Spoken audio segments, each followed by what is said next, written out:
Good morning.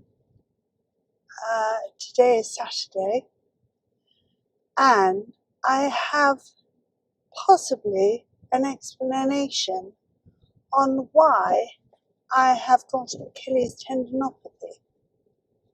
And this has come from a girlfriend of mine whose partner is a doctor.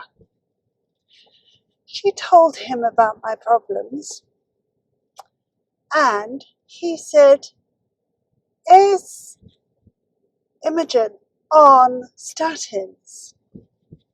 Because they can cause problems with your Achilles tendons."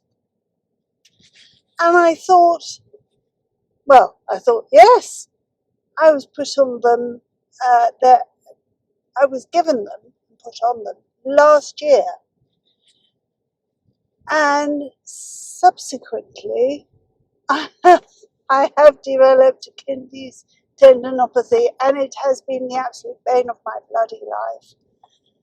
So I wonder if that could be the reason why I have been suffering from this for this long.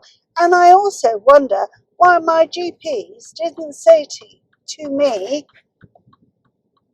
well, it could be the statins that you're on, instead of just saying, ouch, which is actually no help at all in the least.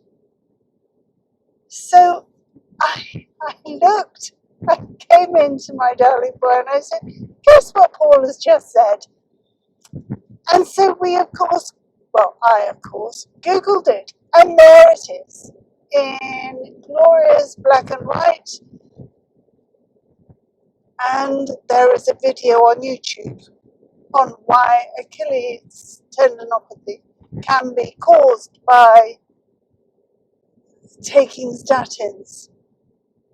So that's it, not taking those anymore.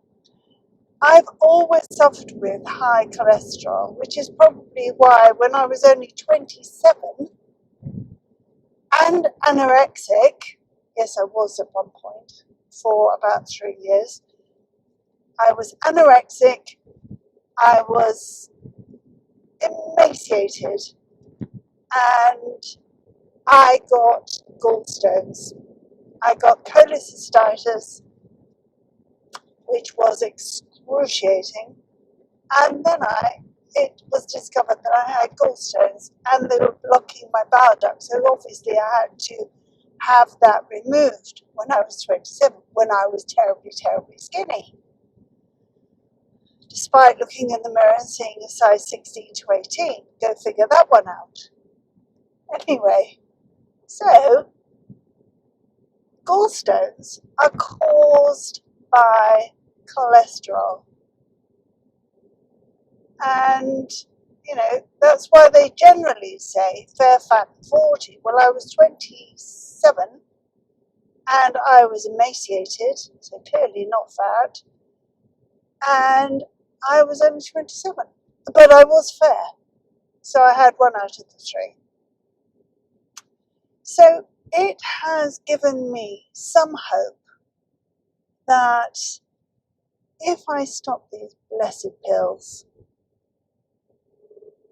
and start healing, maybe that will be it. Because frankly, since October, when it first started, it just crept up on me gradually.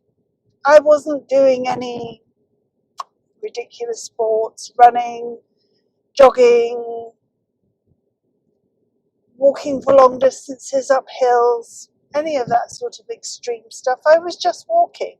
I used to enjoy walking around my area, around the parks, round several gardens, anywhere like that. And sometimes I would walk around Virginia Water.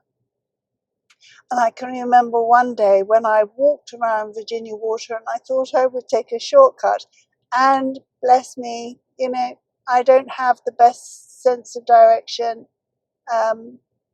It's well known to my husband that he cannot rely on me for directions, and I certainly am getting older and getting worse at knowing where I am. So I decided I would take a shortcut, and this shortcut made me walk 14,000 steps. It wasn't a shortcut. I had no water, I had nothing to drink and nothing to eat, and I was absolutely parched. It was the summer, and when I looked at my phone, it looked like I'd been doing a zigzag all the way home. I was totally wiped out by the time I got home. 14,000 steps. I can do 14,000 steps, 13,000 certainly, around the house in a day or the garden if I'm really, really busy. But that's different if you're walking around your home and you're occasionally sitting down. But if you're constantly walking, 14,500 steps, it was a bit of a trek, and not one that I would like to repeat unless I were prepared. But there is something joyous about walking around in beautiful scenery. I really did enjoy it, and that is one of the things that has gone by the by since I've had this problem with my Achilles tendons.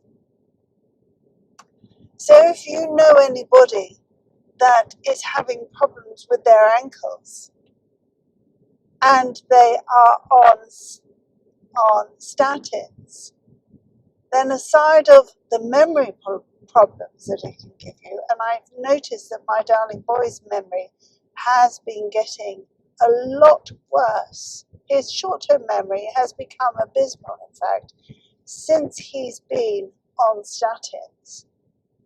And it can affect your memory. And one of the many, many, many things that I love about my darling boy is his brain. He is my form of Google generally. There is nothing generally that I can't ask him that he doesn't have the right answer for. And sometimes I get so exasperated that he's always right. Well, damn right, always right. That when he says, "Am I right?" And I say, "Nope." And he says, "Really?" And then he knows I'm not telling the truth. And I have to say, "Yes. All right, then you are right." But yes, it has affected his memory. So, you get these pills from your GP and you think, well, they must know what they're talking about and I'll take them. But you don't realize the consequences of taking one pill for one thing that can give you something else. The worst of that was for me taking prednisolone. I was prescribed prednisolone by my rheumatologist for polymyalgia. And I was given 15 milligrams, I think it was 15 milligrams twice a day or 3 times a day initially. And it did work. It did take the pain away. But with it came feelings of intense anger, upset, terrible perspiration, some feelings of absolute just heat travelling up my body. It was worse than the menopausal sweats. And I just felt so depressed on these steroids, and I felt it changed me. It was just the most awful time. Plus, I put on 2.5 stone in a very few weeks, and that is not me. I have never, ever been overweight. So gradually I weaned myself off the prednisolone, and it is an extraordinarily strong steroid. It might say only 15 milligrams, but it is a very, very strong, cheap steroid, which is probably why doctors prescribe it, because it is cheap. So when doctors put you on prednisolone, they fail abysmally to tell you that the problems you might have coming off these steroids. They just tell you that you are going to feel better. If you feel better on the steroids, then it isn't fibromyalgia, because fibromyalgia does not respond to steroids. And as it happens, I didn't have fibromyalgia, I had polymyalgia, and it did respond to the steroids. So I did feel better, but then I felt a lot worse,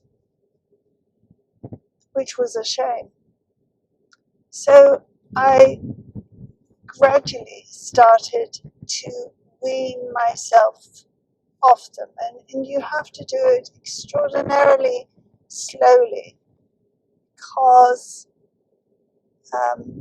otherwise the pain comes back. So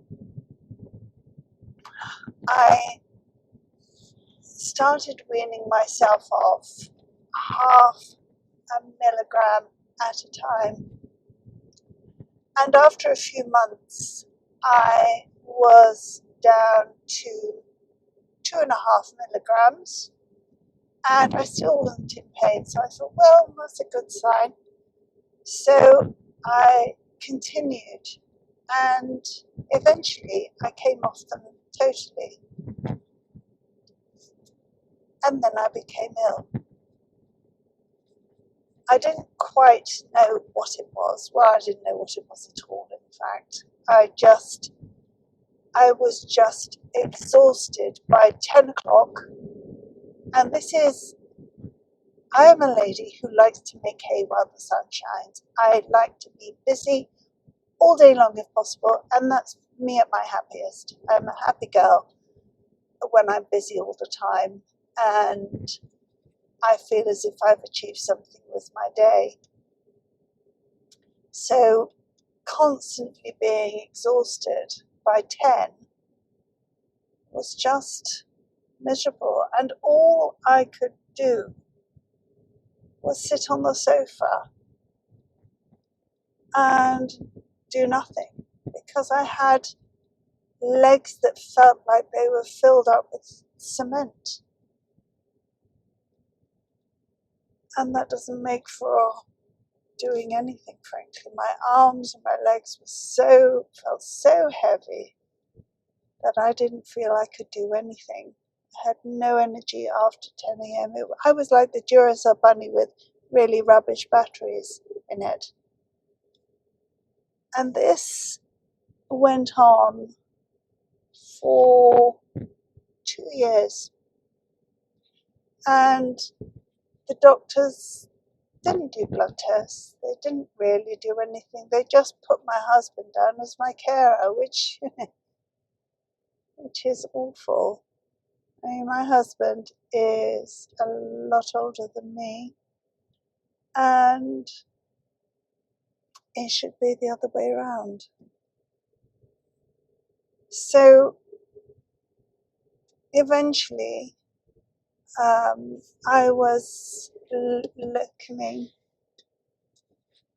locuming for my daughter. This lady just gone across the zebra crossing, and she was wearing the most lovely outfit with a beautiful hat on. Anyway, I was locuming for my daughter because she was having her first child, and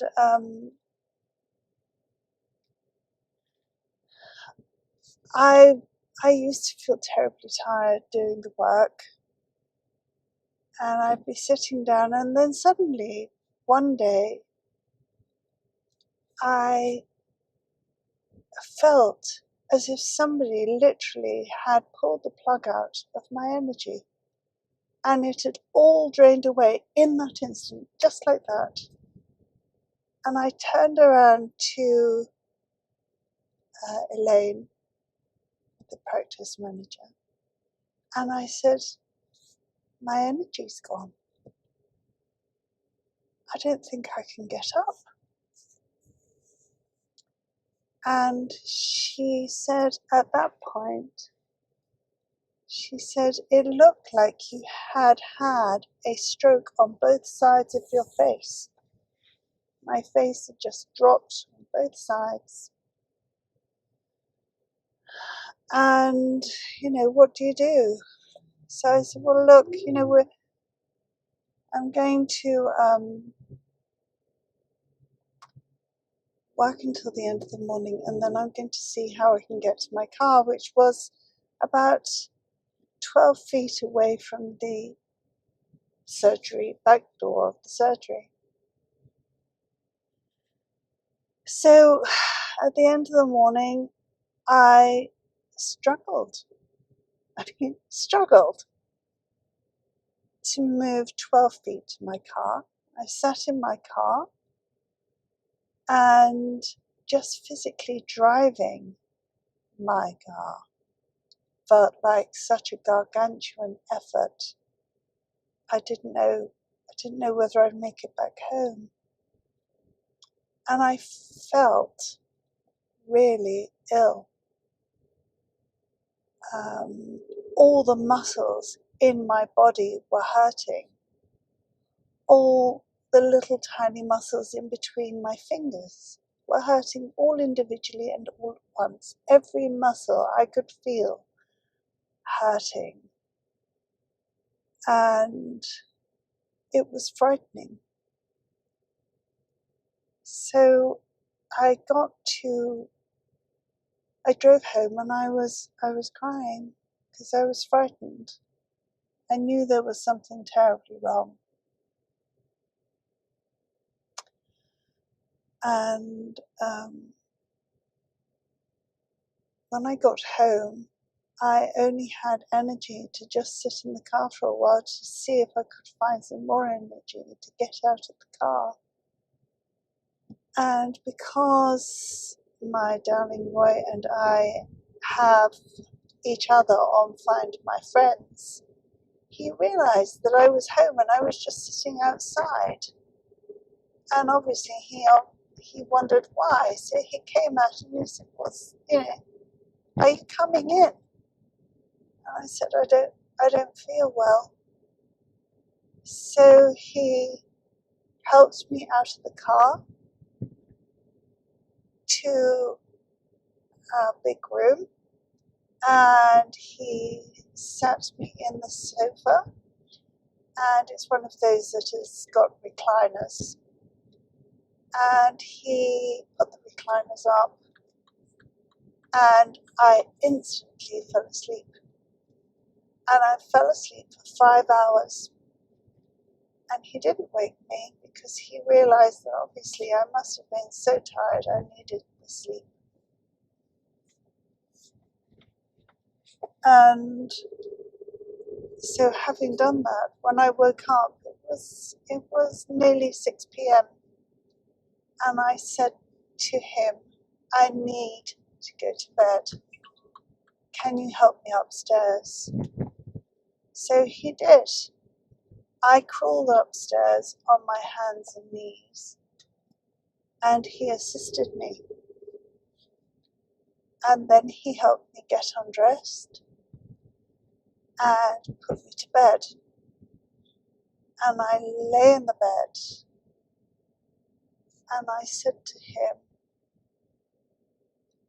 I think I'm dying. Now, I am not somebody who has ever said that before. It's not me at all. But at that point, I really did feel that there was something terribly wrong. And I had this impending sense of doom. And I thought that something was terribly wrong and that I wouldn't make it through the night.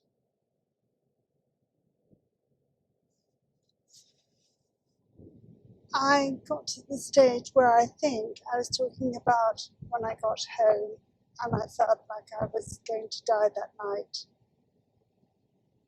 And clearly that's not a nice thing to feel. And I had phoned an endocrinologist to see if I could get a private appointment with her to see what was going on with me. And she phoned me at 6:30 that night and said that she would see me the next day. I think it was 11 o'clock in the morning. So my darling boy took me to the hospital the following day, and I had to drag myself from the car, and we sat in the waiting room, and I leant my head against my husband because I felt so ill. I then had various blood tests, and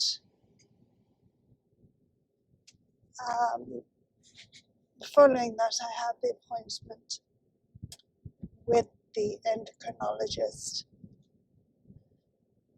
and she gave me a B12 injection and a vitamin D injection, and she said that I needed to start taking hydrocortisone tablets. She didn't explain to me why, which I think is a mistake. But she said that I would start to feel better within 3 days. And I did. It was miraculous. I went home feeling terrible, and by 3 days later, I was back to myself again, which was wonderful. And I started rushing around doing all the things that I normally do, and I did feel on top of the world. And that lasted for about 2 weeks. And then I started to go downhill again. So I phoned her up, and she said, come back in and I will re-inject you with B12 and vitamin D. So I did, and a few days later I felt a lot better again. And this went on about every 2 weeks for, I suppose, about 6 weeks. And we were just about to go on a cruise to Australia. And, well, we were going to fly to Australia, and then we were going to get onto a cruise and see around Australia and New Zealand. And I was so poorly prior to just going, I could barely walk, that I had to get another injection so that I could last the holiday. So I did, and we went on the holiday, but towards the end of the holiday, I started to become unwell again. And when we went back to her, she said to my husband that I was a very unwell lady. and that really I belonged in hospital. And I didn't want to go into hospital because I felt they would just poke me and prod me, and I wouldn't get any further than I was then. I would just spend my days lying in bed, unable to decide what I needed to do. So I didn't acquiesce to that instruction, foolishly. So I then realized I was in trouble. I needed to get B12 for myself. So I got in touch with the B12 Deficiency Society organization. And there was a doctor there called Dr. Joseph Chandy. And he was such a lovely, lovely man. He asked me to phone him, and I did, and he spent an hour and a half on the telephone with me discussing why I was in the state that I was in. And he advised me to get 4 different blood tests done privately, so that he could ascertain what the problem was. So I went to Guildford to a laboratory, and they took my blood, and they also gave me some vials that I had to spit in to check my cortisol levels. That test in particular showed that my cortisol levels ran out by 10 a.m. And that shone a light on why I was having problems. You do need cortisol in your system, and you have real problems if you don't have it, to which I can attest to. So he also asked me to get a test for DHEA, and once I get home, I'll look up what that actually means. It is a hormone that I apparently was lacking in. I wasn't just lacking in it, I didn't even have trace elements of it in my body. So that is a hormone that supports your adrenal glands, and I had absolutely nothing of it. So I had to start taking that as a supplement. I also was tested for aldosterone and another test, which I can't remember at the moment. Anyway, the 2 that I really did need was, it turned out that I needed hydrocortisone, not as an extra, but as a supplement for the cortisone that my body was not making by itself, because the prednisolone had damaged my adrenal glands. When you take prednisolone, it stops your adrenal glands from producing cortisol. And all the time you're on prednisolone, your adrenal glands are not producing cortisol. And that is why you need to come off it very, very slowly. And in some people, despite coming off it very, very slowly, your adrenal glands fail to wake up and start working again on their own. And this was the case with me. They didn't start working again, and therefore that's what was causing all of my problems. So, bearing in mind, I had weaned my, I dare to say this, but having been given the hydrocortisone by the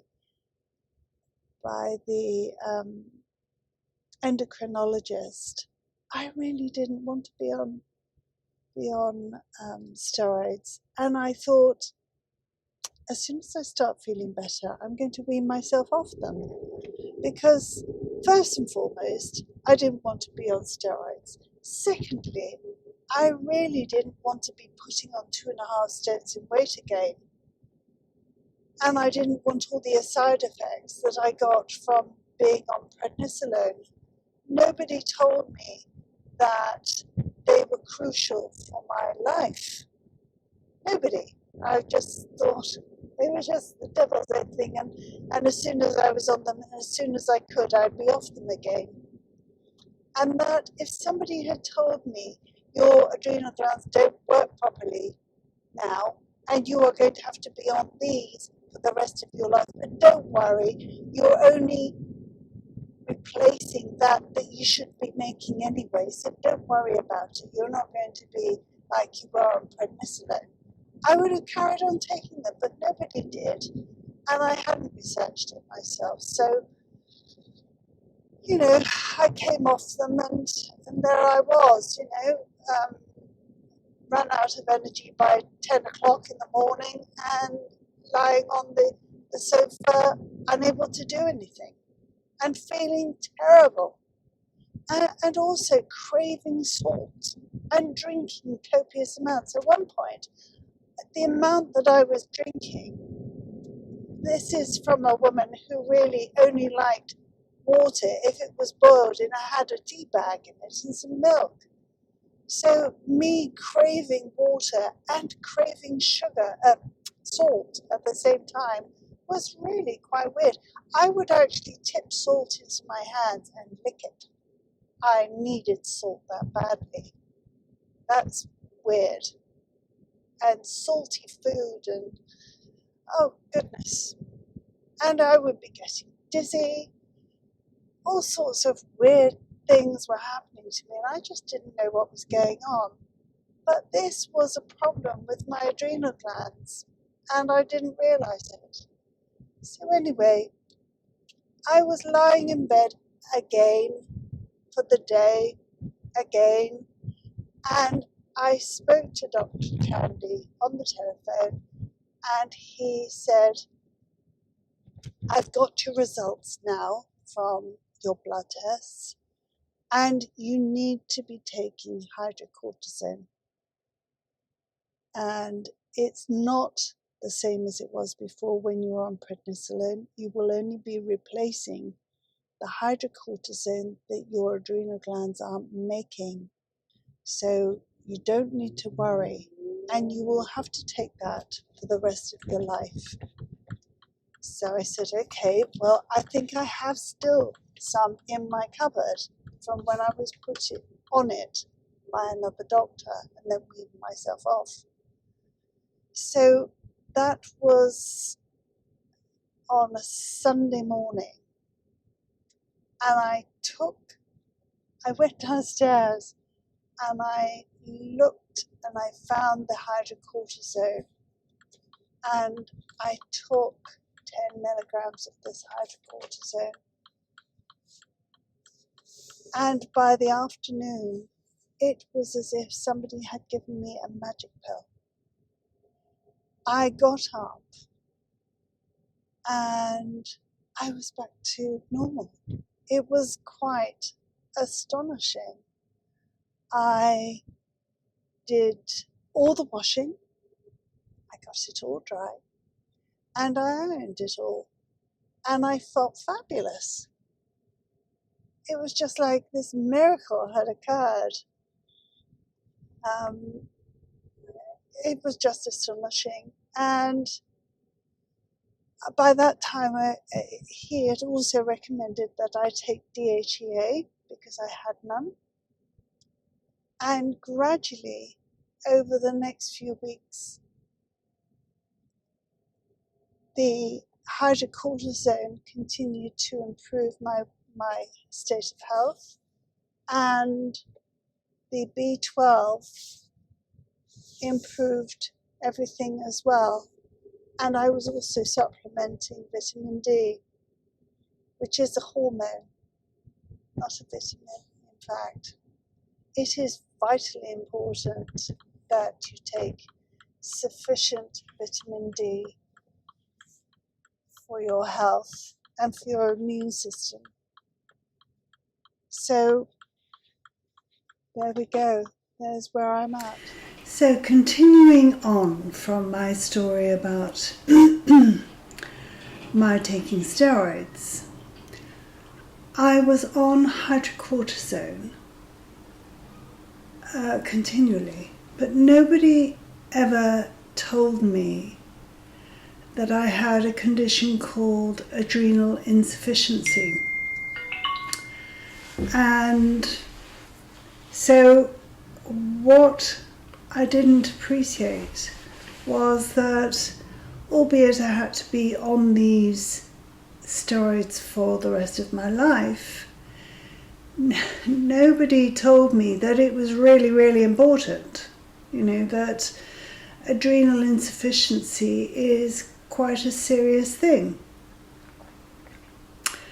So I didn't think it mattered if maybe I missed a dose or whatever. If I became poorly, I didn't increase the dose at all, and sometimes I'd get really poorly and think, oh, I wonder why I'm falling around all over the place because my balance is gone. Why am I craving salt again? Why am I drinking so much water again? It was hit and miss. And that carried on until COVID. And one thing I didn't know was that when your adrenal glands don't work, and if you are stressed, then you need to increase, double up in fact, your hydrocortisone. Because you have to apply sick day rules. And obviously I wasn't.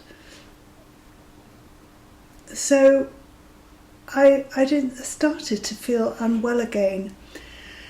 And as I do, I don't suppose you do, but I do, I start Googling. And then I found this website for people with Addisons Disease. And it was an absolute mine of information about how you need to take care of yourself. If you go and have your tooth extracted, for example, you must tell your dentist that you are on steroids. You must then double your dose of steroids until you have recovered from that tooth extraction. Because otherwise you don't heal properly. If you had an operation, for example, you would absolutely have to tell your surgeon and the people in the theatre that you have Addison's disease, adrenal insufficiency. And if you don't, then you can be in all sorts of problems. And, nobody ever told me until last year. Last year, somebody from our GP surgery phoned me. It was a locum. Out of the complete blue, she phoned me in the evening and she said, Imogen, I do believe you have adrenal insufficiency, Addison's disease, and has anybody ever talked to you about it? And I said, no. And she said, how do you apply sick day rules? And I said, no.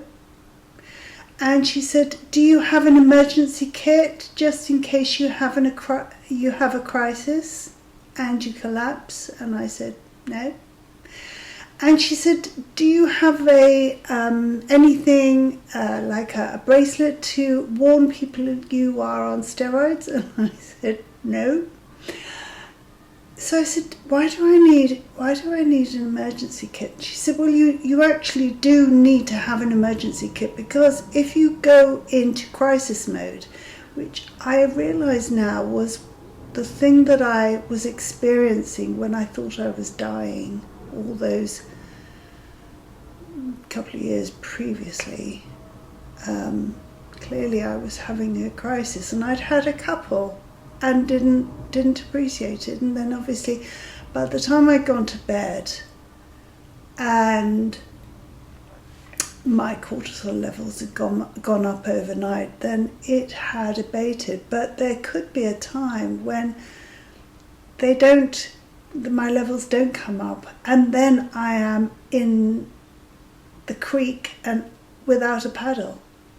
It's just that serious. Your body can shut down, your organs shut down, you can go into a coma.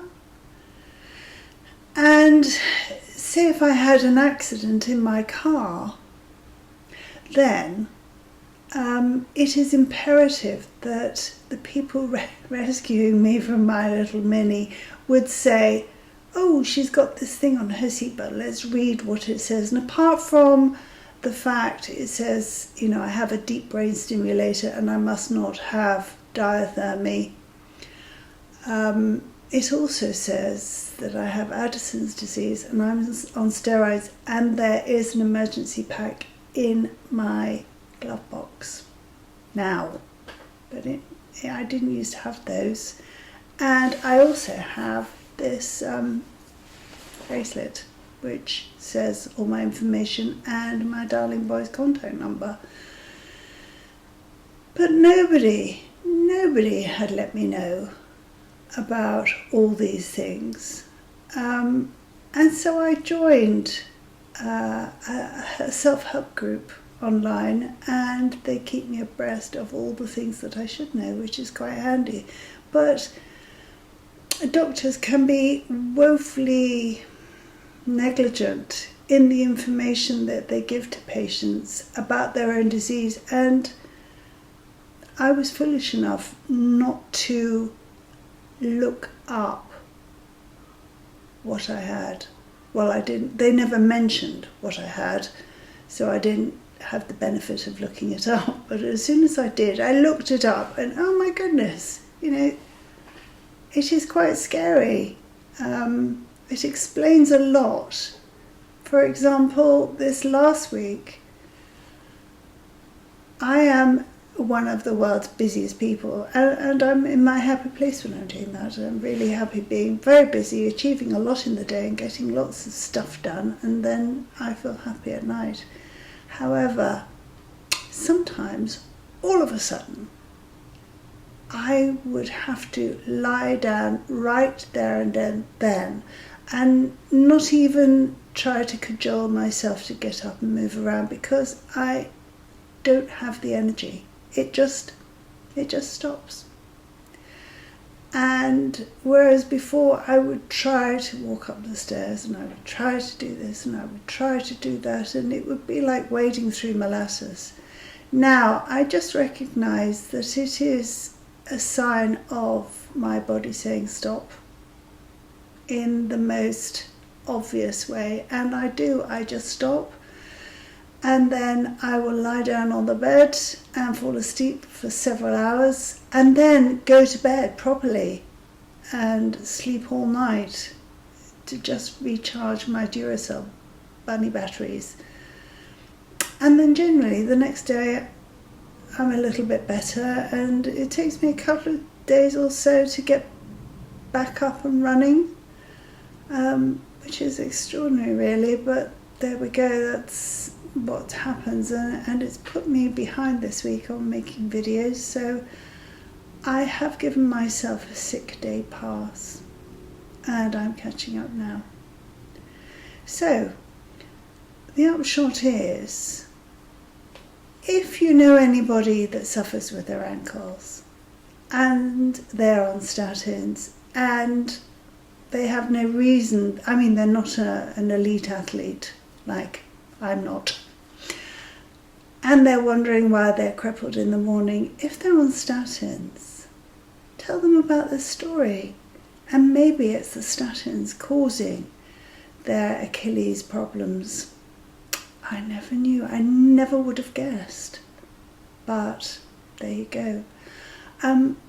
The DHEA is called dehydroepiandrosterone, and normally I can remember what it means, but it is responsible for supporting your adrenal gland, so it is necessary, and I had not even a trace of it.